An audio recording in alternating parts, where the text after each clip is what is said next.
Okay అండి. ఇవాళ ఏంటండి? మ్యారేజ్ ఈ రోజు మ్యారేజ్ డే జరుపుకుంటున్నా వెంకట గారి అబ్బాయి వారి కోడలికి వెడ్డింగ్ యానివర్సరీ. అందరూ కూడా చెప్పండి అమ్మా. పెళ్లి రోజు శుభాకాంక్షలు అండి. Thank you madam. Thank you so much. పెళ్లి రోజు శుభాకాంక్షలు మేడం. Thank you madam. పెళ్లి రోజు శుభాకాంక్షలు madam. Thank you so much madam. పెళ్లి Thank రోజు you. శుభాకాంక్షలు మేడం. Thank you, madam. ఇష్టమైంది 10 సార్లు చెప్తా నేను వినలే గాని నా సంసారం కోసం చెప్పడం కూడా అంత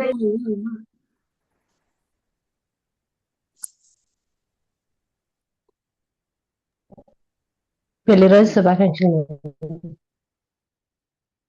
ఓకే అండి. మాట్లాడదలుచుకున్న వాళ్ళందరూ మ్యూట్ చేసుకోండి. ఓకే అండి, అందరూ చెప్పారా? శుభాకాంక్షలు అందరూ చెప్పండి. క్లాస్ స్టార్ట్ చేసుకుందాం అండి, చాలా టైం అవుతుంది. పెళ్లి రోజు శుభాకాంక్షలు అండి. ఓకే అండి. ఓకే, మరి ఈ రోజు పెళ్లి రోజు జరుపుకుంటున్న వెంకట గారి అబ్బాయి వారి కోడలికి మళ్ళీ మరొక్కసారి పత్రిజీ మహిళా చైతన్యం తరపున పెళ్లి రోజు శుభాకాంక్షలు. ఇలాంటి పెళ్లి రోజులు ఎన్నో ఎన్నో సంవత్సరాలు నుండి నూరేళ్లు జరుపుకోవాలని, సంతోషంగా ఆనందంగా ఉండాలని కోరుకుంటున్నామండి. థ్యాంక్ యూ వెరీ మచ్ అండి. అలాగే మనకి ఈ రోజు మరి క్లాస్ అందించడానికి సరోజయ్య మేడం గారు వచ్చి ఉన్నారు. పత్రిజీ మహిళా చైతన్యానికి స్వాగతం, సుస్వాగతం మేడం.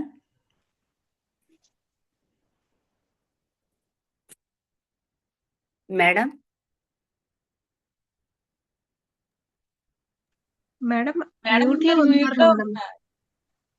మ్యూట్ లో ఉన్నారు madam. Okay, thank you. Okay ముందుగా మనం మనందరం చైతన్యం గురించి ఒక్క నిమిషం చెప్పిన తర్వాత మీరు స్టార్ట్ చేస్తారు. Okay madam, thanks. జగద్గురు బ్రహ్మర్షి పితామహ పత్రి సార్ ఆశీస్సులతో స్వర్ణమాల పత్రి అమ్మ ఆధ్వర్యంలో మరి ఈ పత్రిజీ మహిళా చైతన్యం నిర్వహించబడుతుందండి. మరి మన శైలజ మేడం గారికి, Rajahmundry senior pyramid master Shailaja madam గారికి వచ్చిన ఒక అద్భుతమైన విజన్ ద్వారా ఈ పత్రిజీ మహిళా చైతన్యం 3 సంవత్సరాల క్రితం ఆవిర్భవించబడిందండి. మరి అప్పటి నుంచి కూడా ప్రతిరోజు కూడా ప్రాతకాల ధ్యానం 3 గంటల నుంచి 6 గంటల వరకు జరుగుతుందండి. 1 గంట సజ్జన సాంగత్యం జరుగుతుంది. అలాగే ప్రతి ఊరూరా వెళ్ళి 3 రోజులు వర్క్షాప్ చేయడం జరుగుతుందండి. ఆ 3 రోజుల వర్క్షాప్లో మన పత్రి సారు ఏదైతే అందించారో 18 ఆదర్శ సూత్రాలు, మరి 13 వ్యక్తిగత సూచనలు, 9 ధర్మాలు, ధ్యాన నవరత్నాలు, వాక్క్షేత్రం ద్వారా పత్రిజీ అందించిన జ్ఞానాన్ని విపులంగా క్లుప్తంగా అందరికీ వివరించడం జరుగుతుందండి. మరి అక్కడికి వచ్చిన ప్రతి ఒక్కరూ కూడా అద్భుతంగా ధ్యానానికి రాని వాళ్ళు కూడా, కొత్తవారు కూడా ఆ 3 రోజుల్లో ప్రతిరోజు 10 గంటల ధ్యానం ఉంటుందండి. అద్భుతంగా ఆ ధ్యానం చేసుకుని ఎంతో జ్ఞానవంతులు అవుతున్నారండి. అలాగే మనకి ఇప్పుడు మహాశివరాత్రి సందర్భంగా ఫిబ్రవరి 14 నుంచి 20వ తేదీ వరకు అద్భుతమైన పత్రిజీ మహిళా చైతన్య సుదర్శన చక్ర యాగ ధ్యాన యాగం మహోత్సవాలు జరుగుతున్నాయండి. మరి ప్రతి ఒక్కరిని ఆహ్వానిస్తున్నాము. అక్కడికి సీనియర్ పిరమిడ్ మాస్టర్స్ వస్తున్నారండి. వారి సందేశాలు ఉంటాయి, హిమాలయ యోగుల ప్రవచనాలు ఉంటాయండి. అలాగే సాంస్కృతిక కార్యక్రమాలు, అద్భుతమైన అన్నదానము అన్నీ ఉన్నాయండి. వచ్చిన వారికి వసతులన్నీ కూడా ఫ్రీగా ఉచితంగా అందించబడుతున్నాయండి. కావాలన్న వాళ్ళకి రూములు కూడా, పేడ్ రూమ్స్ కూడా ఉన్నాయి. అందరినీ ప్రేమపూర్వకంగా ఆహ్వానిస్తున్నామండి. పత్రిజీ మహిళా చైతన్య సుదర్శన చక్రానికి స్వాగతం, సుస్వాగతం అండి. అలాగే మేడం గారికి, సరోజిని మేడం గారికి స్వాగతం, సుస్వాగతం అండి. Thank you. ముందుగా మనందర గురువైన పరమా గురువైన సుభాష్ పత్రిజీ గారికి, ఇక్కడున్న ఆత్మ బంధువులందరికీ నా ఆత్మ ప్రణామాలు. ముందుగా నేను ఒక కథ చెప్పి సబ్జెక్ట్ లోకి వెళ్ళిపోతాను. ఈ కథ ఎందుకంటే, ఈ కథ నేను నేర్చుకోవటం వల్ల నేను ఉన్నతంగా ఎదిగాను. దీనివల్ల మనం అందరము ఒక కర్మ చెయ్యాలి అంటే మనకు ఒక తప్పు, ఆ కర్మ మనం అనుభవిస్తామని ఎరుక వస్తుంది. ఆ కథ ఏంటంటే, పూర్వ రోజుల్లో ఒక రాజు బ్రాహ్మణులకి అన్నదానాన్ని చేయాలనుకుంటాడు. బ్రాహ్మణులకు అన్నదానం అంటే ఒక పుణ్య కార్యక్రమం, మనందరికీ తెలిసింది. అప్పుడు రాజు ఏం చేస్తాడంటే, రాజు అనంటే ఆ రాజ్యంలో అగ్రహారాలు ఉంటాయి, అంటే బ్రాహ్మణులు ఎక్కువ ఉండేవాళ్ళు. కాబట్టి రాజు ఏం చేస్తాడంటే వాళ్ళందరినీ అన్నదానానికి ఆహ్వానిస్తాడు. అన్నదానానికి ఆహ్వానించిన తర్వాత పూర్వ రోజుల్లో ఏం చేసేవాళ్ళంటే, వండిన అన్నాన్ని రాశిగా పోసేవాళ్ళు. ఎందుకంటే అప్పట్లో అలానే చేసేవాళ్ళు. ఆ క్రమంలో ఏమైందంటే ఆకాశంలో ఒక గద్ద తన ఆహార నిమిత్తం ఒక పామును చంపి నోటగరుచుకొని వెళ్తుంది. ఆ క్రమంలో ఏమైందంటే పాము నోట్లోని విషము అన్నపరాశి మీద పడిపోయిద్ది. దాన్ని అందరూ భుజిస్తారు. భుజించటం వల్ల ఆ బ్రాహ్మణులందరూ చనిపోతారు. చనిపోవటం వల్ల ఆ చిత్రగుప్తుడు లెక్క ఏంటి, అందరి పాపాలని చిట్టాలని ఎవరి అకౌంట్ లో ఆయనకు రాయటం ఆయన విధి. అయితే ఈ పాపాన్ని ఎవరి అకౌంట్ లో వేయాలో చిత్రగుప్తుడికి అర్థం కాదు. అర్థం కాక యమధర్మరాజు దగ్గరికి వెళ్ళి, యమధర్మరాజా, ఈ పాపాన్ని ఎవరి అకౌంట్ లో వేయాలి నాకు అర్థం కావట్లేదు అని అడుగుతాడు. అప్పుడు యమధర్మరాజు ఏం చెప్తాడంటే, ఇలా కాదు, భూలోకం వెళ్ళి అక్కడ విచారిద్దాము, అప్పుడు నీకు అర్థమైద్ది అని చెప్తాడనమాట. అప్పుడు యమధర్మరాజు చిత్రగుప్తుడు మారువేషాల్లో భూలోకం వెళ్ళి అక్కడ అందరిని విచారిస్తూ ఉంటారనమాట. ఇది ఎలా జరిగింది, ఇక్కడ బ్రాహ్మణులు ఎలా చనిపోయారని విచారిస్తూ ఉంటారు. అప్పుడు ఒకళ్ళు ఏం చెప్తారంటే, పక్క రాజుకి మా రాజు అంటే కోపము, కాబట్టి మా రాజు మీద ఇలాంటి నింద పడటం కోసం పక్క రాజు మా అన్నంలో విషం పెట్టి చంపించేశారని ఒకళ్ళు చెప్తారు. ఒకళ్ళు ఏం చెప్తారంటే, మా రాజుకే బ్రాహ్మణులంటే కోపము, ఈ రాజు ఏం చేసినా చెల్లుబాటు అయింది కాబట్టి బ్రాహ్మణులందరినీ అన్నానికి ఆహ్వానించి భోజనంలో విషం పెట్టి చంపించేశారని ఒకళ్ళు చెప్తారు. అలా ఒక్కొక్కళ్ళు ఒక్కొక్కటి చెప్తూ ఉంటారనమాట. అయినా తర్వాత మళ్ళీ చిత్రగుప్తుడికి అర్థం కాదు. చిత్రగుప్తుడికి తెలుసు కదా అది ఎలా జరిగింది అని. మళ్ళీ అర్థం కాక మళ్ళీ యమధర్మరాజుని అడుగుతాడనమాట. యమధర్మరాజా, ఈ పాపాన్ని ఎవరి అకౌంట్ లో వేయాలో నాకు ఇంకా అర్థం కావట్లేదు, వివరించండి అని. అప్పుడు యమధర్మరాజు ఏం చెప్తాడంటే, పరనింద పాపం వంటిది. అక్కడ ఆ రాజు విషం పెట్టడం వీళ్ళు చూసారా? చూడలేదు. పక్క రాజు ఏమన్నా విషం పెట్టడం చూసారా? ఎవరైనా చూడలేదు. కానీ ఉచితార్థంగా ఒకళ్ళ మీద నింద వేసేశారు. కాబట్టి ఇది ఎవరు చేసింది కాదు. ఎవరైతే నిందించారో, ఎవరైతే విమర్శించారో, ఈ ఒక్క పాపాన్ని అందరి అకౌంట్ లో సమానంగా వేయమని చెప్తాడనమాట. ఎవరెవరు విమర్శించారో వాళ్ళందరి అకౌంట్ లో వేయమని చెప్తారు. అంటే ఇక్కడ దేని వల్ల వాళ్ళకి ఆ పాపం అనేది వచ్చింది? ఎప్పుడైతే ఒకళ్ళని విమర్శించటం వల్ల ఆ పాపం అనేది వచ్చింది. అది మనకి పురాణాల్లో మనకి షిరిడి సాయిబాబా కూడా ఒకటి చెప్తాడనమాట. ఏమని చెప్తాడు? ఎదుటివారి పాపాలను మీ నాలుకతో కడగవద్దు అనని. ఎందుకు చెప్తారు? ఎదుటివారి పాపాలను మన నాలుగుతో ఎందుకు కడుగుతామంటే, మనం విమర్శించే దేనితోటి, మన ఒక్క నాలుగుతోటి విమర్శిస్తూ ఉంటాం. కాబట్టి ఎదుటివారి పాపాలు ఇక్కడ ఏం చేశారు, అందరూ ఏమీ చూడకపోయినా గాని వాళ్ళు ఇలా చేశారు, వీళ్ళు ఇలా చేశారు, రాజు పక్క రాజు అని చెప్పి చెప్పడం స్టార్ట్ చేయటం వల్ల ఇక్కడ వీళ్ళు ఏమీ పాపం చేయకపోయినా గాని బ్రహ్మహత్య పాపాన్ని వాళ్ళ అకౌంట్ లో వేసుకున్నారు. బ్రహ్మహత్య పాపం అంటే బ్రాహ్మణులు చనిపోయిన వాళ్ళ పాపము అంటే బ్రహ్మహత్య పాపంతో సమానం. ఎందుకంటారు అనంటే, రావణాసురుణ్ణి చంపింది రాముల వారు. చేసిన యుద్ధం ఎలా జరిగింది? ధర్మ యుద్ధం జరిగింది. కానీ ఒక బ్రాహ్మణుడు చంపటం వల్ల పాపం తగిలిద్దని రాముల వారు అంతటి మహానుభావుడు కూడా సైతిక లింగాన్ని ప్రతిష్ఠ చేసి ఆ పాపాన్ని నివృత్తి చేసుకున్నారు. మరి రాముల వారు అంతటి వారికి బ్రహ్మహత్య పాపం చుట్టుకుంటదని ఆయన ధర్మయుద్ధం చేసినా కానీ ఒక సైతిక లింగాన్ని ప్రతిష్ఠ చేసి తన పాపాన్ని నివృత్తి చేసుకున్నారు. మానవులో మనం ఎంత. అందుకని పత్రిజీ గారు ఏం చెప్తారంటే, మీ పదాలని సరిగా వాడండి అని చెప్తారు. మరి గురువులు ఏది చెప్పినా దాని అర్థం చాలా లోతుగా ఉంటది. అంటే ఇది మనం ఈ కథ తెలుసుకోవటం వల్ల ఎవరిని విమర్శించటం గాని ఏదైనా చేసే ఎరుక మనలోకి వచ్చేసిద్ది అనమాట. ఈ కథ ఎప్పుడైతే మనం విన్నామో, ఎక్కడన్నా మన నోటితోటి దబాలన ఏదన్నా వాక్కు రాగానే దాన్ని అమ్మటే మనం సరి చేసుకునే స్థితికి వస్తామన్నమాట. మాస్టర్స్, నేను ఈ కథ విన్నప్పటి నుంచి నేను అంటే మనము ధ్యానం చేయకముందు నేను అందరినీ అన్నదాన్ని. ఎప్పుడైతే ఈ జ్ఞానాన్ని ఎప్పుడైతే తీసుకున్నానో అప్పటి నుంచి నేను మాట్లాడే ప్రతి మాటని ఎరుకుతో మాట్లాడుతున్నాను. లేకపోతే ఎదుటివారి పాపాలు మన అకౌంట్ లో పడిపోతాయి కదా. అందుకోసం మాస్టర్స్, ఇప్పుడు నేను ఇంకొక కథ చెప్పి నా అనుభవాలను చెప్తాను. ఇంకొక కథ ఏంటిదంటే, మనందరికీ తెలిసిందే మహాభారతం. మహాభారతంలో ధృతరాష్ట్రుడు. ఆ ధృతరాష్ట్రుడికి ఎంతమంది పిల్లలు? 100 మంది పిల్లలు. ఆ యుద్ధం అంతా పూర్తయిపోయిన తర్వాత ఆయనకి అందరు 100 మంది పిల్లలు చనిపోతారు కదా. ఆయనకి పుత్రశోకం కలిగిద్ది. పుత్రశోకం కలిగినప్పుడు ఆయన చాలా బాధపడుతూ ఉంటాడు. మరి ఆయన పుత్రశోకానికి ఆ బాధని పోగొట్టే వాళ్ళు ఎవరు అంటే, ఆయనకి కృష్ణుడు గుర్తొస్తాడు. మనకి బాధ వేసినప్పుడు ఎవరు గుర్తొస్తాం? భగవంతుడు గుర్తొస్తాడు కదా. మరి అప్పుడు కృష్ణుడు ఉన్నాడు కాబట్టి ఆయన ధృతరాష్ట్రుడు ఏం చేస్తాడంటే కృష్ణుడి దగ్గరికి వెళ్తాడు. కృష్ణుడి దగ్గరికి వెళ్ళి, కృష్ణ, నేను ఈ పుత్ర శోకం భరాయించలేకపోతున్నాను.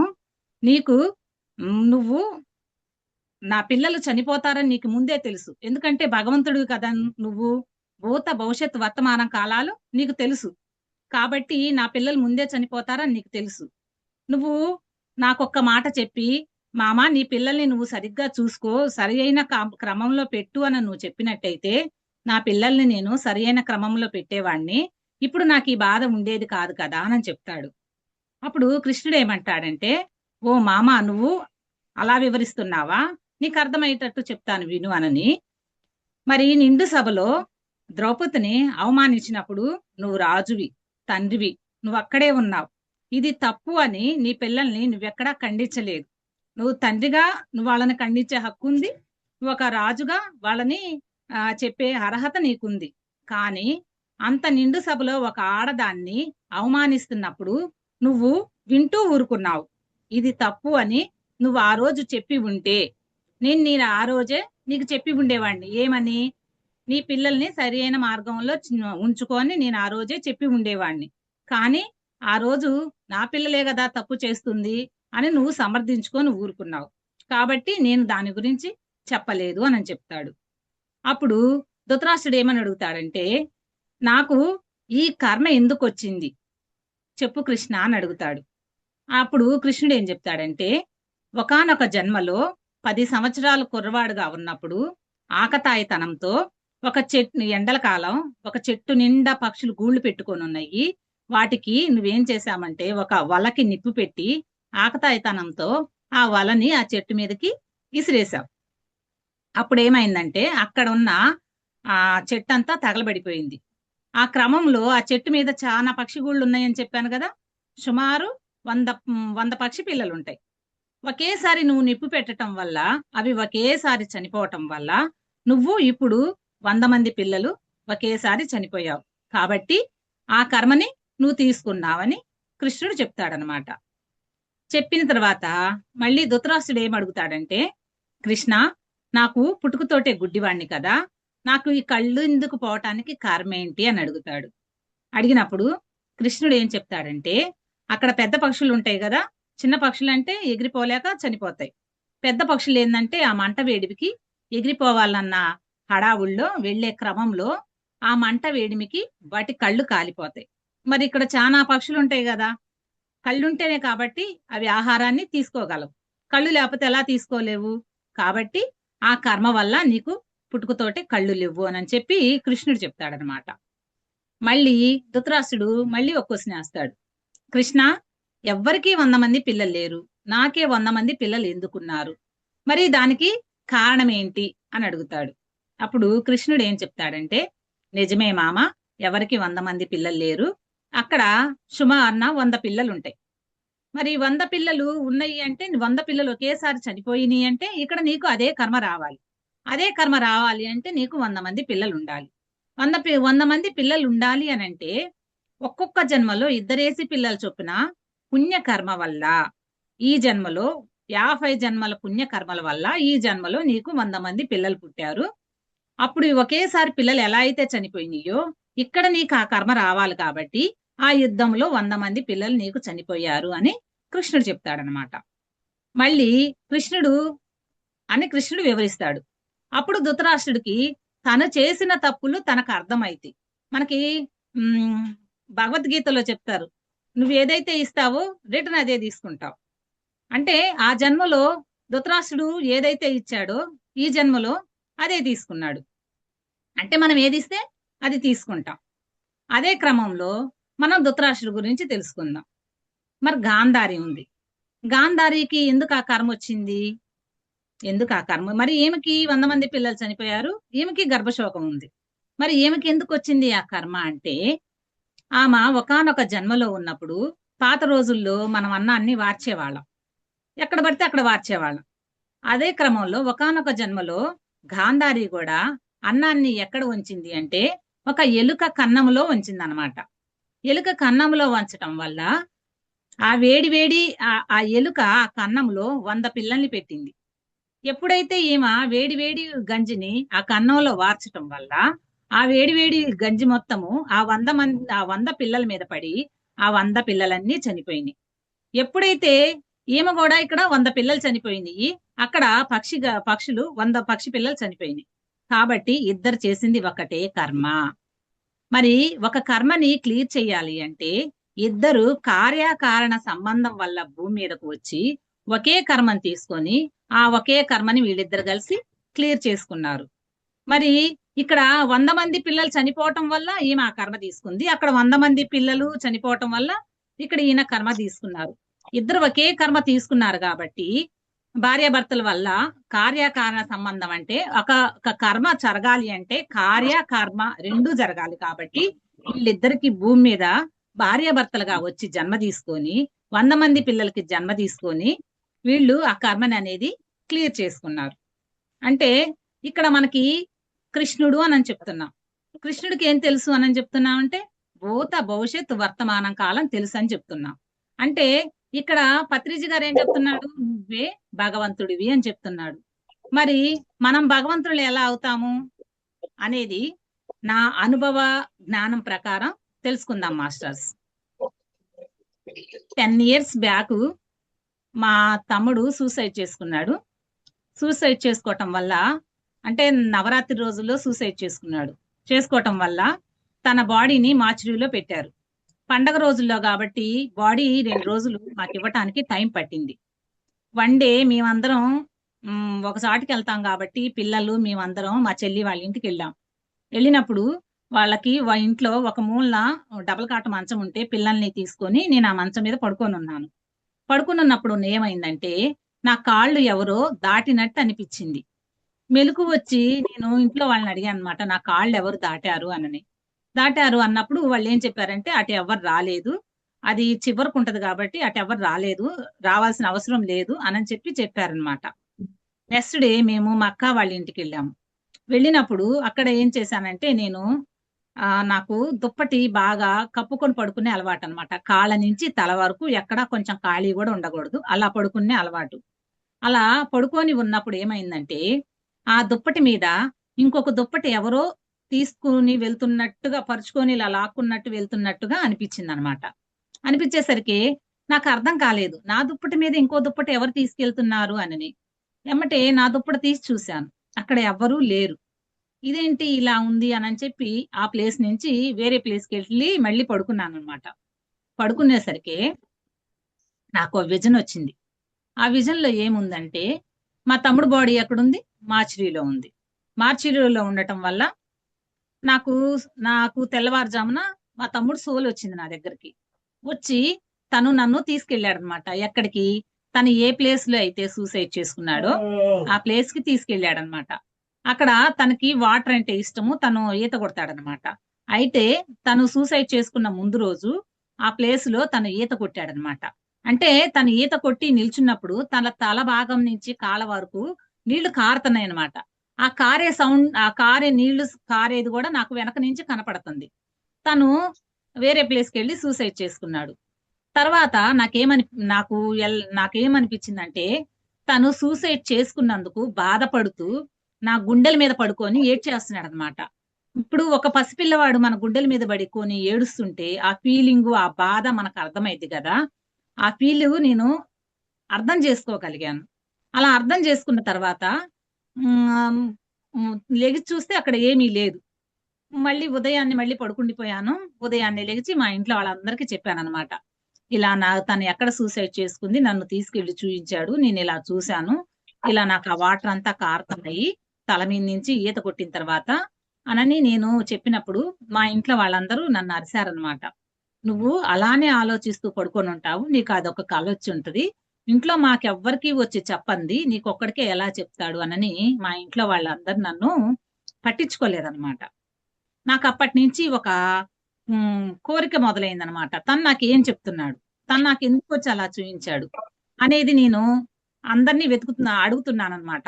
తెలిసిన వాళ్ళందరినీ, అంటే సోది చెప్పే వాళ్ళని అవ్వచ్చు, గుళ్ళల్లో పూజారులు అవ్వచ్చు, అందరినీ అడుగుతున్నాను. ఎవరు అడిగినా వాళ్ళు చెప్పే సమాధానం నాకు సరిగ్గా అనిపించలేదు. నేను ఆ క్రమాన్ని ఎతికే క్రమంలో నేను ఉన్నానన్నమాట. దాదాపు నా ఒక 2-3 సంవత్సరాలు దాని గురించి అడిగితే నాకు చెప్పేవాళ్ళు దొరకల. అప్పటికి నాకు హెల్త్ బాగాలేదన్నమాట. ఎలా ఉంటదంటే అప్పటికి నాకు కీళ్ళవాతం వచ్చి నేను నడవటానికే కష్టంగా ఉంది నా పరిస్థితి. ఆ పరిస్థితిలో ఒక 10 సంవత్సరాల క్రితమే, 7-8 సంవత్సరాల క్రితం మా అక్కను మా అమ్మ వీళ్ళు ధ్యానంలోకి వెళ్తున్నారనమాట. ధ్యానంలోకి వెళ్తూ వీళ్ళు ఏం చెప్పేవాళ్ళంటే, ధ్యానం సర్వరోగ నివారిణి, ధ్యానం చేస్తే నీ కర్మలన్నీ పోతాయి అని చెప్పేవాళ్ళు అనమాట.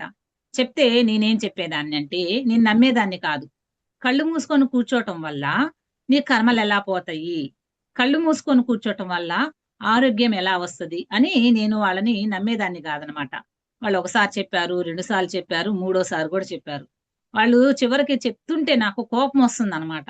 నేను కోపం వస్తే వాళ్ళ మీద అరిచేస్తున్నాను, మీరు పద్దాకలు నాకు దాని గురించి ఎందుకు చెప్తారు, దాన్ని నేను నమ్మను అనే సిచ్యువేషన్ లో ఉన్నానన్నమాట.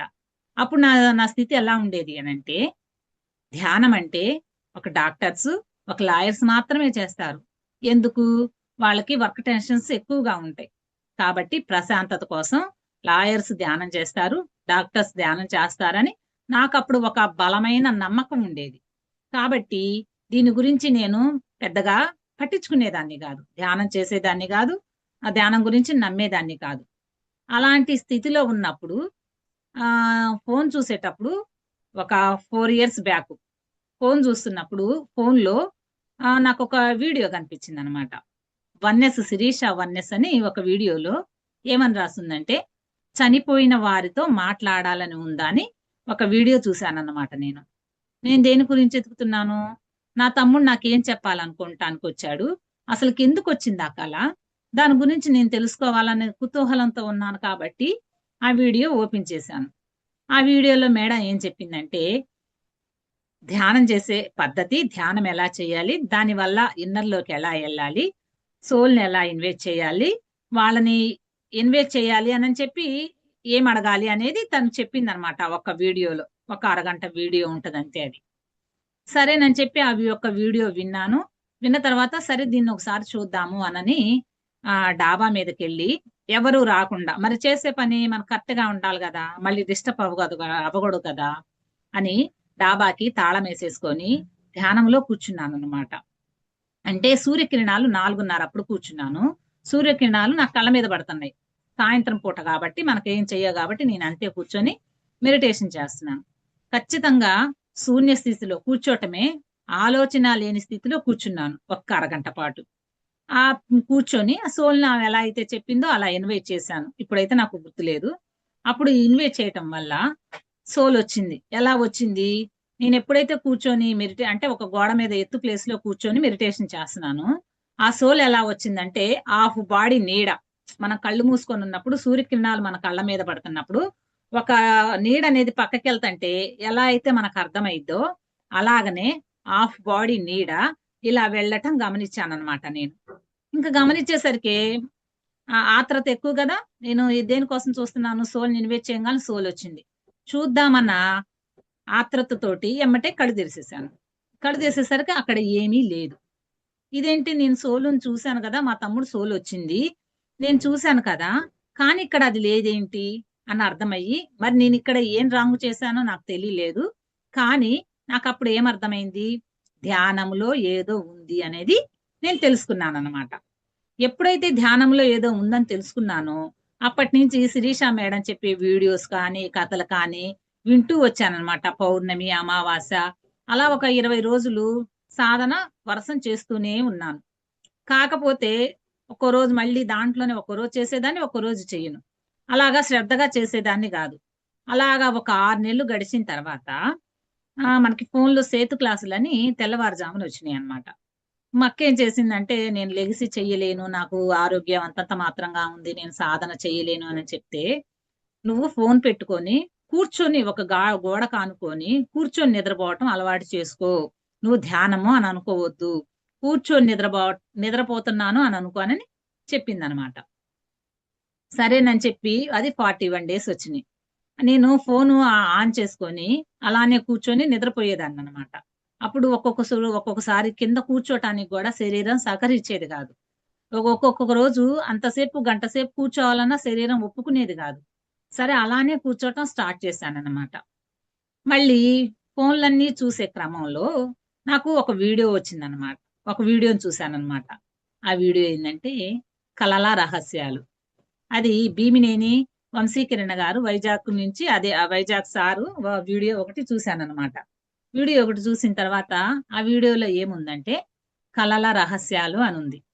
కలల రహస్యాలు అంటే ఏంటి నాకు ఫస్ట్ అర్థం కాక సరే చూద్దాము, వీడియో చూద్దాము అన్న దృష్టితో నేను ఆ వీడియోని ఓపెన్ చేశాను. 1 minute మాస్టర్స్.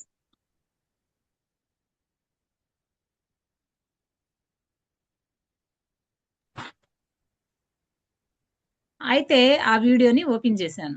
ఓపెన్ చేసినప్పుడు సార్ దాంట్లో ఏం చెప్పారు అనంటే కళల గురించి మొత్తం చెప్పారనమాట. నీ కళల్లో నువ్వు ఈ రోజు ఈ కర్మ ఎందుకు అనిపిస్తున్నావు, దానికి కారణం ఏంటి, నువ్వు ఏది అడిగినా మాస్టర్స్ నీకు చూపిస్తారు.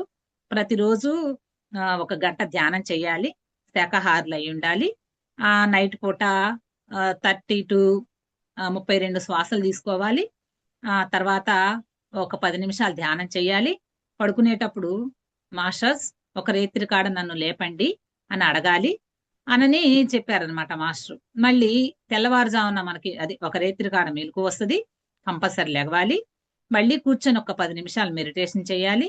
చేసిన తర్వాత మనకి ఏదైతే అడగాలనుకుంటున్నామో ఆ క్వశ్చన్ ని మాస్టర్స్ ని అడిగేసి మళ్ళీ పడుకోవాలి అని చెప్పారనమాట. మాస్టర్స్ దాంట్లో ఆ వివరంగా వివరించారనమాట. వివరించినప్పుడు నేను ఆ వీడియో చూసి ఓ ఇలా కూడా ఉంటాయా, ఇలా కూడా ఉంటే నేను దీని గురించి తెలుసుకోవాలి అన్న మళ్ళీ కుతూహలంతో నేను అప్పుడు తెల్లవారుజామున 1 గంట మెడిటేషన్ చేస్తున్నాను కదా, నిద్రైనా మెడిటేషన్ అయినా సరే అడిగి చూద్దాము తప్పేముంది అనే దాంతో నేనేం చేశానంటే ఒక 32 శ్వాసలు తీసుకున్నాను. నేను వెజిటేరియన్ని, 1 గంట మెడిటేషన్ చేస్తున్నాను, దానికి నాకు అర్హత ఉంది. ఇప్పుడు నేను నాకున్న కర్మల్ని తెలుసుకోవాలని నేను అనుకుంటున్నాను. కాబట్టి ఇక్కడ నేనేం చేశానంటే ఇలానే ఒక 32 శ్వాసలు తీసుకొని ఒక 10 నిమిషాలు మెడిటేషన్ చేసి మాస్టర్స్ నన్ను ఒక రేత్రి కాడ లేపండి అనని పడుకుండిపోయాను. మాస్టర్స్ ఒక రేత్రి కాడ లేపారు. ఒక రేత్రి కాడ లేపితే నేను లెగిచి మళ్ళీ ఒక 10 నిమిషాలు మెడిటేషన్ చేసి, నాకు చిన్నతనం నుంచి ఇప్పుడు నాకు హెల్త్ బాగాలేదంటే దీని కర్మ ఏంటి తెలుసుకోవాలనుకున్నాను. నాకు కీళ్ళవాతం అంటే ప్రతి జాయింట్ నొప్పి అనమాట. ఏ రోజు ఏ జాయింట్ నొప్పి వస్తుందో తెలియదు. అంటే జాయింట్స్ అంటే మన ఫింగర్స్ కి జాయింట్స్ ఉంటాయి, మన యొక్క బోన్స్ కి జాయింట్స్ ఉంటాయి కదా, ఆ జాయింట్స్ అన్ని బాగా నొప్పి పుడుతూ ఉండేవి అనమాట. సరేనని చెప్పి ఇలా నొప్పి పుడుతుంది కాబట్టి దీనికి కర్మ ఏంటో అప్పటికి నేను ఈ ధృతరాష్ట్రుడి కథ నేను తెలుసుకున్నాను. మన కర్మలు ఉంటాయి కదా, ఈ కర్మలు మరి ఇక్కడ భగవంతుడికి భూత భవిష్యత్ వర్తమాన కాలం తెలుసు అని తెలుసుకున్నా. కాబట్టి ఈసారి ఏం చెప్పాడు, మీ కర్మలు మీరు తెలుసుకోవచ్చు అని చెప్పారు. మనం ఏది ఇస్తే అదే రిటర్న్ తీసుకుంటాం. కాబట్టి చెప్పారు కాబట్టి ఈ జ్ఞానం నాకు తెలుసు కదా అనని నేనేం చేశానంటే నాకు ఈ కీళ్ళవాతం ఉంది, ఈ అనారోగ్యం ఉంది. కాబట్టి మాస్టర్స్ని అడిగాను, మాస్టర్స్ నాకు కీళ్ళవాతం ఉంది, ఈ కర్మకి కారణం ఏంటి, నాకు కళల రూపంలో చూయించండి అని మాస్టర్స్ని అడిగాను అనమాట. అడిగిన తర్వాత నాకు ఎమ్మటే నాకు విజన్ వచ్చిందనమాట. ఆ కళలో నాకు మాస్టర్స్ ఏం చూపిస్తున్నారంటే నేను ఒక మగ మనిషిని, బాగా హైట్ గా ఉన్నాను, బాగా బలంగా ఉన్నాను, నా చేతిలో ఒక కట్టె లాంటిది ఉంది, ఒక రాడ్డు లాంటి కట్టె లాంటి ఒక వస్తువు ఉంది, దాంతో ఒక మనిషిని ప్రతి జాయింట్ ఇరిగేటట్టు కొట్టానన్నమాట. ఆ మాస్టర్స్ నాకు ఆ మనిషి రక్తపు మడుగులో నా కాళ్ళ కాడ పడున్నాడనమాట. మాస్టర్స్ నాకు ఏం చూపించారంటే ప్రతి ఒక్క జాయింట్ కాడ రెడ్ రౌండ్ మార్కుని చూపించారు మాస్టర్స్ నాకు. చూపించిన తర్వాత నాకు ఆ విజన్ వచ్చింది. ఇంకా నేను ఎమ్మటే ఆ తెల్లారి ఈ విజన్ నాకు గుర్తుందన్నమాట. గుర్తుండేసరికి వామ్మో నేనేంటి ఒక మనిషిని అంత జాయింట్లు ఇరిగేటట్టు కొట్టబట్టి నాకు ఈ జన్మలో నాకు కీళ్ళవాతం వచ్చింది. అంటే ఇక్కడ నాకు ప్రతి ఒక్క జాయింట్ పెయిన్ అన్నమాట. మరి అక్కడ నేను ఏది ఇచ్చానో ఇక్కడ నేను అదే తీసుకున్నాను.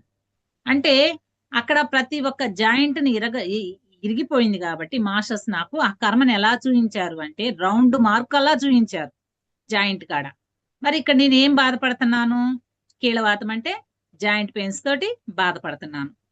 అంటే జాయింట్ పెయిన్స్ అంటే ఇక్కడ పెద్ద వయసులో వచ్చే వాళ్ళకి ఒక 50-60 వచ్చే వాళ్ళకి కొంచెం దాని అంటే నొప్పి గాని బాధ గాని వాళ్ళకి కొంచెం తక్కువగా ఉంటది. 30% ఉంటది ఏజ్ లిమిట్ అన్నమాట. ఇది నాకు వచ్చేసరికి 35 ఆ టైంలో వచ్చింది. అంటే 35 ఆ టైంలో అంటే కొంచెం ఎక్కువగా ఉంటది. అంటే ఇంకా ఇప్పుడు కీళ్ళవాతం అనేది 20 సంవత్సరాల వాళ్ళకి కూడా వస్తుంది.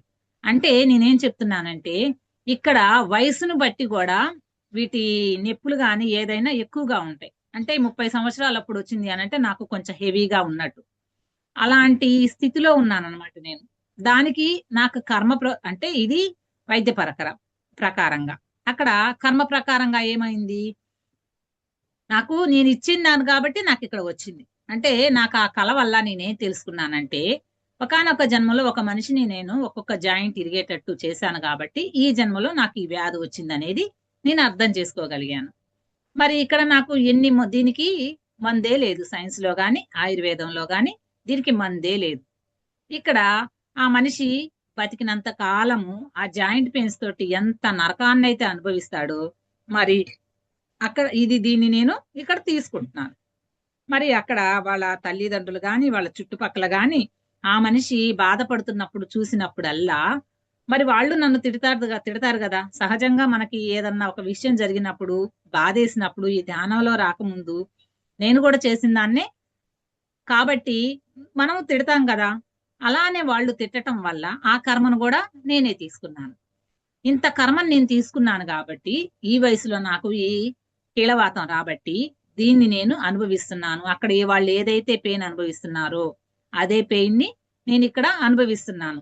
మరి ఒక్కొక్కసారి అన్నం తినటానికి చెయ్యరాదు, ఒక్కొక్కసారి నిలబడటానికి జాయింట్స్ ఒప్పుకోవు, పడుకున్నప్పుడు సైడ్కి తిరగటానికి ఒప్పుకోవు, ఇటు తిరగటానికి ఒప్పుకోవు. అలాంటి సిచ్యువేషన్ నాకు ఎదురైంది అనమాట. అప్పుడు నాకు అర్థం కాల ఈ బాధ ఏంది అని.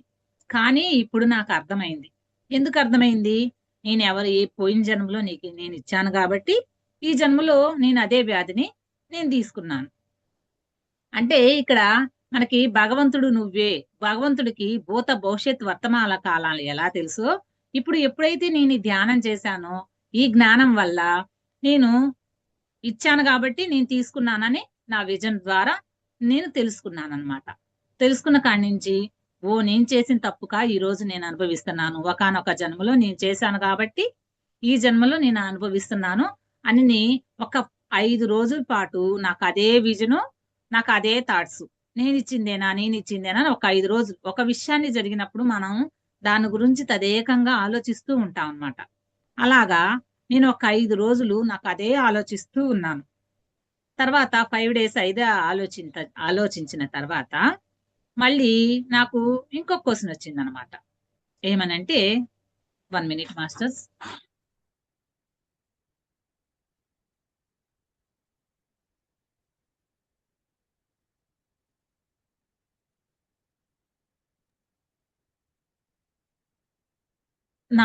నాకు చిన్నతనం నుంచి మనీ ఉండేది కాదు చేతిలో. మా అమ్మ దగ్గర గాని, మా అక్క దగ్గర, మా చెల్లెల దగ్గర గాని 360 రోజులు వాళ్ళ దగ్గర మనీ ఎప్పుడూ ఉంటాయి. కానీ నా దగ్గరికి ₹1 ఇస్తే కాసేపటికి వెళ్ళిపోయింది, 1000 రూపాయలు వచ్చినా కాసేపటికి వెళ్ళిపోయింది. నా దగ్గరికి ఎంత మనీ వచ్చినా అది నా దగ్గర ఉండేది కాదు, వెళ్ళిపోతూనే ఉండేది. చిన్నప్పటి నుంచి నేను మనీతో సఫర్ అవుతున్నా. సరే సఫర్ అవుతున్నాను కదా, ఒకసారి క్వశ్చన్ వేసుకుందామని మళ్ళీ నాకు ఒక ఐడియా వచ్చింది. రావటం ద్వారా నేనేం చేశానంటే మళ్ళీ ఇదే నైట్ పూట మెడిటేషన్ చేయటం, 36 శ్వాసలు తీసుకోవటం, మళ్ళీ పడుకోవటం, ఒక రేత్రి కాడ లేపమంటాం, మళ్ళీ మాస్టర్స్ లేపటం, మళ్ళీ నేను ఇదే క్వశ్చన్ వేసుకోవటం, మళ్ళీ పడుకోవటం. అయితే మాస్టర్స్ నాకు ఇంకో విజన్ చూపించారు.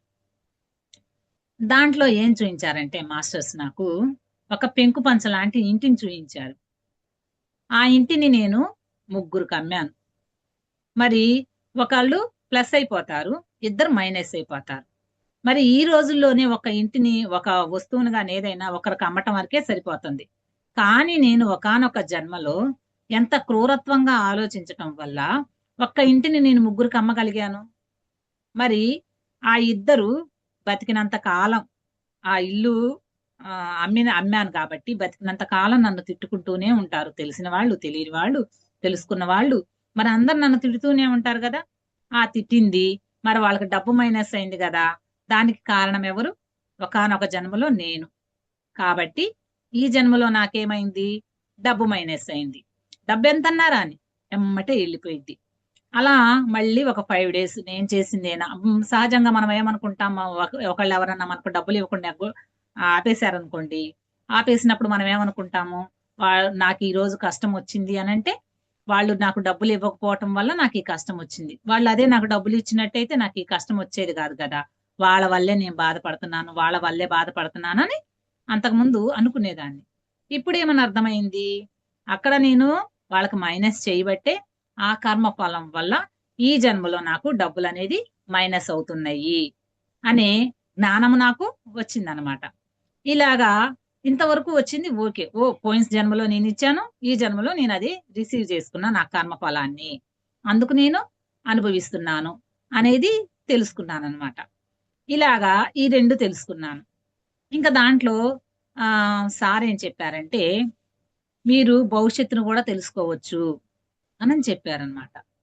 ఇదేదో బాగుంది, భవిష్యత్తు చూసుకోవాలంటే మనకి ఇంకా క్యూరియాసిటీ ఉంటది కదా. సరే నేను భవిష్యత్తును కూడా చూసుకోవాలి అనుకున్నాను అనమాట. అనుకొని మళ్ళీ సేమ్ 10 నిమిషాల ధ్యానము, 32 శ్వాసలు, మళ్ళీ పడుకోవటము, మళ్ళీ ఒక రేత్రి కాడ లెగవటము, మళ్ళీ మెడిటేషన్ చేయటము, మళ్ళీ మాస్టర్స్ నా భవిష్యత్తు ఎలా ఉందో నాకు చూపించండి అనని పడుకున్నాను అనమాట. నాకు తెల్లవారుజామున ఒక విజన్ వచ్చింది. దాంట్లో ఎలా ఉందంటే నాకు ఒక 2 రెక్కలు వచ్చినాయి. నేను ఆకాశంలో ఎగురుతున్నాను అనమాట. అంటే ప్రకృతిలో ఉన్నాను. అక్కడ వాటర్ కనిపించినాయి అనమాట. ఆ వాటర్ లోకి వచ్చి బాగా ఎంజాయ్ చేశాను. నాకు వాటర్ అంటే చాలా ఇష్టం. అయితే ఎంజాయ్ చేసిన తర్వాత నాకు ఒక మట్టి రోడ్డు గాని వచ్చింది అనమాట. మట్టి రోడ్డు గాని వచ్చేసరికి ఆ మట్టి రోడ్డు ఆ దారి ఎక్కడైతే ఉందో ఆ దారిలో వెళ్ళిపోయాను అనమాట. అంటే నాకు విజన్ లో కూడా ఆ దారి ఒక్కటే కనపడుతుంది. ఆ దారిలో ఒక ప్లేస్కి వెళ్ళిపోయాను అనమాట. అక్కడ ఒక రేకుల పిరమిడ్ ఉంది. ఆ రేకుల పిరమిడ్ లో అందరు కూర్చొని ధ్యానం చేస్తున్నారు. నేను కూడా వెళ్ళి ఆ పిరమిడ్ అందరు ఎక్కడైతే ధ్యానం చేస్తున్నారో అక్కడికి వెళ్ళి నేను కూడా ధ్యానంలో కూర్చున్నాను. నా విజన్ అక్కడతోటి కంప్లీట్ అయిపోయింది అనమాట. అంటే ఒక 3 years బ్యాక్ నుంచి నేను మెడిటేషన్ ఆగకుండా చేస్తున్నాను. ఆగకుండా చేయటం వల్ల ఇప్పుడు నా స్థితి ఏందనేది మారిపోయింది. ఎలా మారిపోయింది? నా హెల్త్ అనేది కొంచెం కంట్రోల్లోకి వచ్చింది. అంతకుముందు నేను మెడిసిన్ వేసుకునేదాన్ని అనమాట. మెడిసిన్, ఇంగ్లీష్ మెడిసిన్ అయితే ఆయుర్వేదానికి తగ్గలేదు, హోమియోపతికి తగ్గలేదు. తర్వాత నేను ఇంగ్లీష్ మందులకు వెళ్ళాను అనమాట. ఇంగ్లీష్ మందులకు వెళ్ళినప్పుడు వాళ్ళు నాకు మెడిసిన్ ఇచ్చారు. ఏం మెడిసిన్ ఇచ్చారు అని అంటే స్టెరాయిడ్స్ ఇచ్చారనమాట. నాకు అవి స్టెరాయిడ్స్ అని తెలియదు. అయితే ఆ మందులు నేను వాడటం మొదలుపెట్టిన తర్వాత నా ఆరోగ్యం బాగా రికవర్ అయింది. ఎలా రికవర్ అయిందంటే, నాకు హెల్త్ ఇష్యూస్ ఉన్నప్పుడు ఒక చెంబు నీళ్లు కూడా నేను మొయ్యాలన్నా కానీ నేను ఆ బరువును కూడా నా చెయ్యి మొయ్యలేదనమాట. అలాంటి స్థితిలో ఉన్నప్పుడు ఎప్పుడైతే ఈ మెడిసిన్ వాడటం వల్ల ఒక రాయినైనా సరే పిండి చెయ్యగలను అని నాకు ఒక కాన్ఫిడెన్స్ లెవెల్స్ లోపల పెరిగినాయి. అంటే నా శరీరం అంతా దృఢంగా ఉంది, స్ట్రాంగ్ గా ఉంది అని లోపల నా ఆత్మ అనేది ఫీల్ అవుతుంది. నేను చాలా స్ట్రాంగ్ గా ఉన్నా, చాలా బలంగా ఉన్నాను, నాకు ఒక మంచి డాక్టర్ దొరికింది, నాకు క్యూర్ అయిపోయింది అనే ఫీలింగ్ లో ఉన్నాను అనమాట. ఉన్నప్పుడు వేరే వాళ్ళు చూసి నా మెడిసిన్స్ ఇవ్వమని చూసినప్పుడు వాళ్ళు ఏం చెప్పారంటే, ఇవి స్టెరాయిడ్స్, ఇవి వాడటం వల్ల నీ శరీరం అంత స్ట్రాంగ్ గా బలంగా ఉన్నట్టు ఉంది, కానీ ఇదే నువ్వు కంటిన్యూ చేసినట్టయితే కొన్ని సంవత్సరాలకి నీ బోన్స్ బొల్లైపోతాయి. బోన్స్ బొల్లైపోతే చిన్నదానికే పెళుసు వస్తుంది, ఇరిగిపోతాయి. ఇవి వాడద్దు అని చెప్పేశారు. మరి ఇవి వాడద్దు అని చెప్పేసరికి మరి అవి వాడితేనే నా హెల్త్ క్యూర్ అయినట్టు అనిపిస్తుంది. అది దానికి కూడా ఇంకా మందు లేదు. సైన్స్ ప్రకారం దానికి మందు లేదు. ఈ టాబ్లెట్స్ వాడటం వరకే దీనికి పరిష్కారం. మరి నేనేం చేయాలి? కర్మ సిద్ధాంతం ప్రకారం పోయిన జన్మలో ఇచ్చింది నేను రిసీవ్ చేసుకున్నాను. ఎప్పుడైతే నేను ఈ ధ్యాన సాధన ఎప్పుడైతే స్టార్ట్ చేశానో నాకు ఈ నొప్పులు అనేది క్రమక్రమంగా తగ్గటం మొదలుపెట్టింది. మరి ఒకప్పుడు ధ్యానం చేస్తేనే ధ్యానంలో ఏదీ లేదు అని నేను గట్టిగా దాన్ని పక్కన పెట్టినప్పుడు, ఈ రోజు ఈ కథల వల్ల, ఈ జ్ఞానాన్ని నేను ఎప్పుడైతే తెలుసుకున్నానో ఈ సాధన వల్ల నా నొప్పులు అనేది కొంచెం కొంచెం తగ్గటం మొదలైంది. మళ్ళీ సెకండ్ విషయం, ఒకప్పుడు నేను ఒక 3 years బ్యాక్ ఒక నెలకి నేను టైలర్ని 2000 రూపాయలు సంపాదించడానికి నాకు నెల పట్టేది. అంతకన్నా నాకు వర్క్ వచ్చేది కాదు, చేయటానికి నాకు సరిపోయేవి కాదు. మరి ఈ రోజును బట్టి ఒక్క 2000 రూపాయలు ఆదాయం అంటే దేనికి సరిపోయిద్ది? చాలదు. కానీ నేను ఎప్పుడైతే ఈ ధ్యాన ప్రచారం ఎప్పుడైతే స్టార్ట్ చేశానో ఈ రోజు నా ఖర్చు నెలకు 10,000 దాటుతుంది. దీనికి కూడా నేను ఎక్కడ అప్పు చేయటం లేదు, నేను ఇబ్బందిగా సంపాదించట్లేదు. నేను టైలర్ని కాబట్టి నాకు వర్క్ వస్తుంది. నేను ఇవాళ చాలా హ్యాపీగా సంపాదించుకోగలుగుతున్నాను. దేనికైనా నేను వాడగలుగుతున్నాను, ఇవ్వగలుగుతున్నాను. నా ఖర్చే 10,000 దాటుతున్నప్పుడు మరి నా ఆదాయం 10,000 దాటినట్టే కదా. ఇక్కడ నేను ఎక్కడ అప్పు చేయటం లేదు, ఎవరిని బదులడగట్లేదు. నా ఆదాయం నాకు సరిపోతుంది. అంటే అప్పటికి ధ్యానానికి ముందు నా నా ఇన్కమ్ ఒక 2,000 ఉండేది. ఇప్పుడు నా ఇన్కమే ఒక 10,000 దాటిపోతుంది. మరి అప్పటికి ఇప్పటికి నా ధ్యానం చేయటం వల్ల నాలో మార్పు వచ్చింది కదా. నా ఆదాయంలో మార్పు వచ్చింది, నా ఆరోగ్యం మార్పు వచ్చింది. ఇంకొకటి, నేను ఇక్కడ ఏం చెప్పాను లాస్ట్ లో, భవిష్యత్తును చూసుకోవచ్చు అన్న దాంట్లో అక్కడ నేను హ్యాపీగా ఉన్నాను. చివరికి వెళ్ళి ధ్యానంలో కూర్చున్నాను. ఇప్పుడు నా పరిస్థితి ఎలా ఉంది? హ్యాపీగా ఉన్నాను, ధ్యానం చేస్తున్నాను. మరి హ్యాపీ అంటే మనకి ఎన్ని ఉన్నా ఇక్కడ 2 ఉంటాయి మాస్టర్స్. హ్యాపీనెస్ అంటే ఇక్కడ మనం ఎప్పుడైతే ధ్యానం బాగా చేయటం వల్ల మనకి ఏ కష్టం వచ్చినా అది మనకి కష్టం అనిపించదు. దాన్ని ఎలాగా క్లియర్ చేసుకోవాలనే జ్ఞానాన్ని మనం తెలుసుకుంటాము. ఆ కష్టం అనేది మనకు వచ్చిన తేలికగా సాల్వ్ చేసుకోగలుగుతాం. ఇప్పుడు ఈ ధ్యానం చేయటం వల్ల ఈ కష్టాన్ని నేను సాల్వ్ చేయగలుగుతున్నాను. నాకు ఇప్పుడు అది కష్టాలే అంటే హ్యాపీనెస్ నాకు పెరిగిందన్నమాట. మరి ధ్యానం చేయటం వల్ల అక్కడ నాకు సంతోషంగా ఉన్నాను, నాకు రెక్కలు వచ్చినాయి, నేను హ్యాపీగా ఉన్నాను అని నాకు విజన్ లో చూపించారు. మరి అదే హ్యాపీనెస్ నేను ఇప్పుడు ఉన్నాను. చివరికి వెళ్ళి అక్కడ కూర్చున్నాను, ధ్యానంలో కూర్చున్నాను. మరి ఇప్పుడు నేను ఇక్కడ ఏం చేస్తున్నాను? రోజు ధ్యానం చేస్తున్నాను, ధ్యాన ప్రచారం చేస్తున్నాను. మరి ఇవి 2 నేను చేయటం నాకు అప్పుడు డైలీ ధ్యానం చేసేదాన్ని కాకపోయినా గానీ ఆ విజన్ లో చూపించినట్టు నేను హ్యాపీగా ఉన్నాను, ధ్యానం చేస్తున్నాను. మరి భవిష్యత్తు నాకు మాస్టర్స్ ముందుగానే చూపించారా లేదా? కాబట్టి దీనివల్ల నేనేం తెలుసుకున్నాను? పత్రిజీ గారు ఏం చెప్తారు? ధ్యానము సర్వరోగ నివారణి అని చెప్తారు. మరి దీనివల్ల నా ఆరోగ్యం మెరుగుపడింది 80%.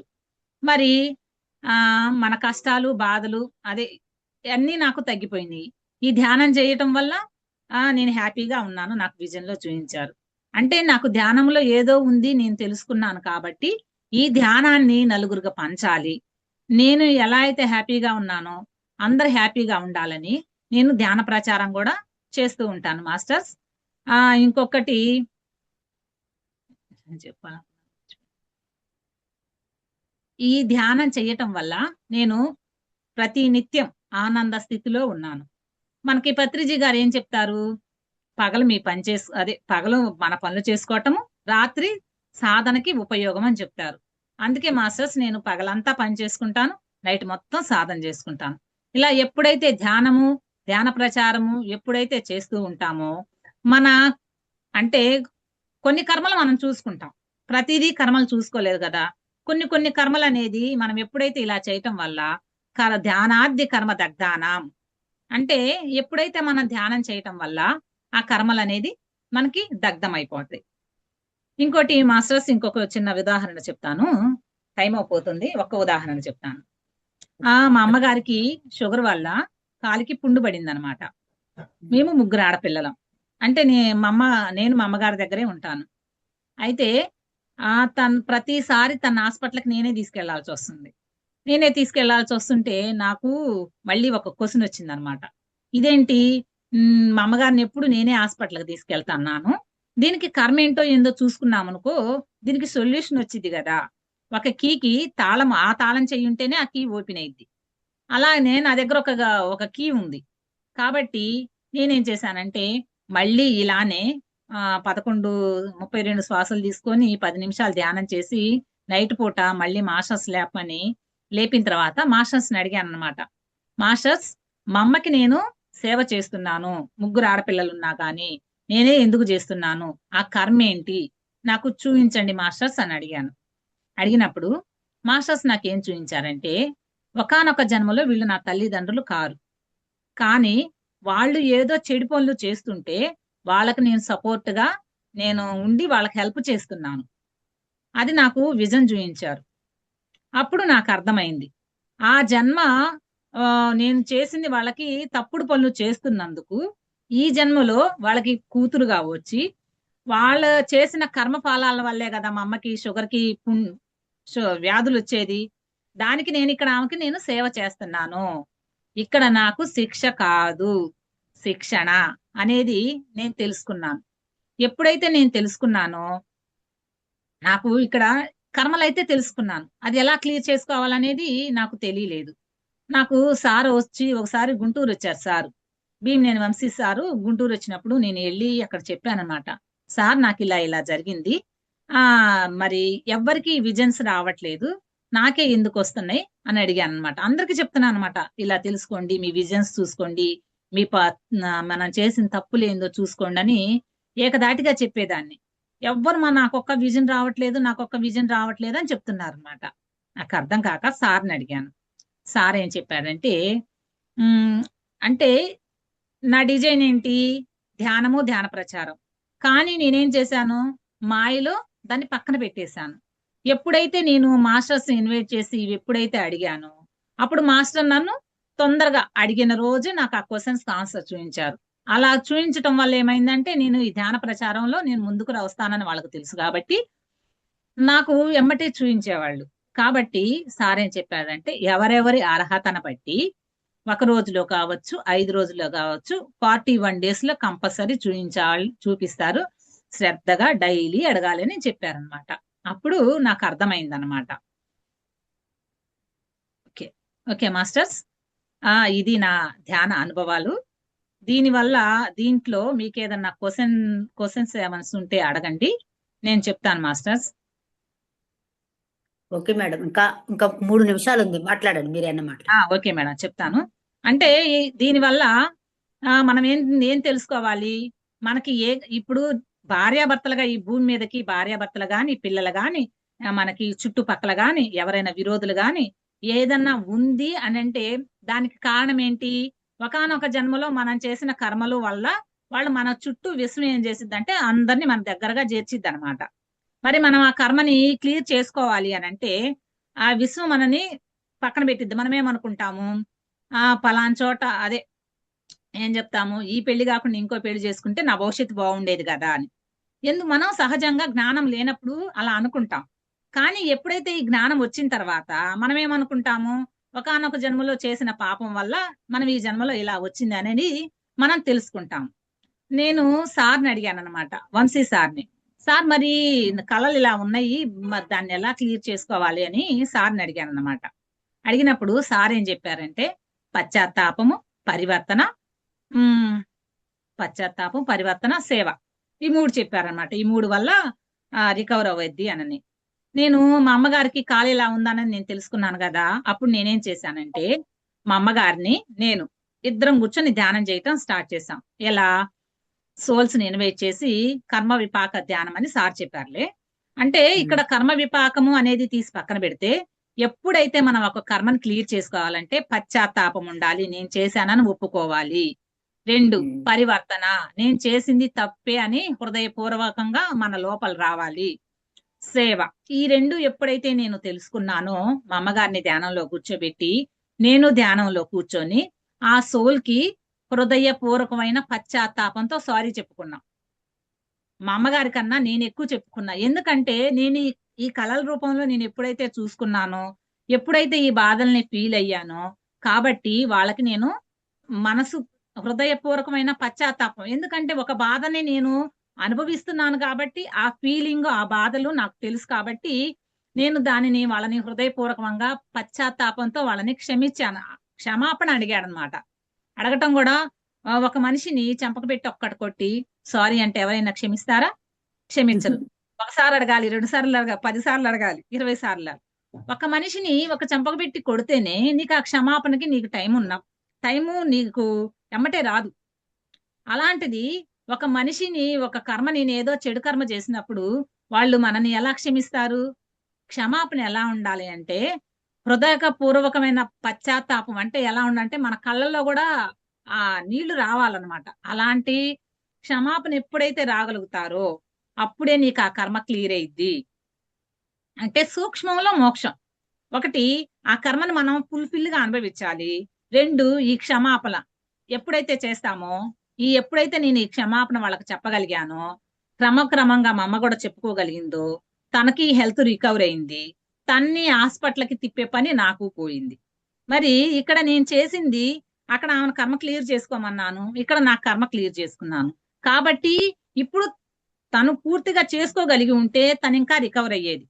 నా అంతగా తను చెప్పలేదు కాబట్టి తన హెల్త్ కొంచెం తగ్గింది, కానీ కొంచెం ఇబ్బంది పడుతుంది. కాబట్టి మాస్టర్స్ నేను అవన్నీ కాబట్టి నేను ఈ కర్మలు అనేది నేను క్లియర్ చేసుకోగలుగుతున్నాను. ఓకే మాస్టర్స్, దీనివల్ల మీకు ఏదన్నా డౌట్స్ ఉంటే అడగండి మాస్టర్స్, చెప్తాను. ఓకే మేడం, థ్యాంక్ యూ అండి, థ్యాంక్ యూ వెరీ మచ్.